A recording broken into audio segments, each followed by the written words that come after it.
அருள்மிகு நெல்லையப்பர் காந்தியம்மாள் திருக்கோவிலில் இன்று தைப்பூச திருவிழா கொடியேற்றத்துடன் தொடங்கியது. தென் தமிழகத்தில் பிரசித்தி பெற்ற சிவாலயங்களுள் நெல்லை மாவட்டம் அருள்மிகு நெல்லையப்பர் காந்தியம்மாள் திருக்கோவிலும் ஒன்றாகும். இங்கு ஆண்டு முழுவதும் திருவிழாக்கள் நடைபெறுகின்றன. அதன் ஒரு நிகழ்வாக தைப்பூச திருவிழா இன்று கொடியேற்றத்துடன் தொடங்கியது. விழாவினை முன்னிட்டு கோவில் திருநடை அதிகாலை திறக்கப்பட்டு திருவனந்தல் பூஜை, விஸ்வரூப பூஜை ஆகியவை நடைபெற்றது. பின்னர் திருக்கொடி பல்லக்கில் ரத வீதிகளில் ஊர்வலமாக எடுத்து வரப்பட்டு பூஜைகள் நடைபெற்றன. தொடர்ந்து சுவாமி சன்னதி முன்பு அமைந்துள்ள தங்க கொடிமரத்தில் கொடி ஏற்றப்பட்டது. கொடிமரத்திற்கு மஞ்சள் பொடி, மாப்பொடி, வாசனை பொடி, பால், தயிர், இளநீர், விபூதி, சந்தனம் உள்ளிட்ட அபிஷேக திரவியங்கள் கொண்டு சிறப்பு அபிஷேகமும் மகா தீபாராதனையும் நடைபெற்றது.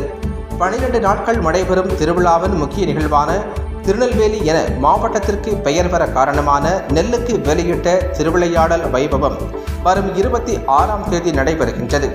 தைப்பூச தீர்த்தவாரி நிகழ்ச்சி வரும் 1-2-2025ஆம் தேதியும், சவுந்தர சபையில் நடராஜ பெருமான் திருநடன காட்சியும் வரும் 2ஆம் தேதியும், தெப்ப திருவிழா 3ஆம் தேதியும் நடைபெறுகிறது.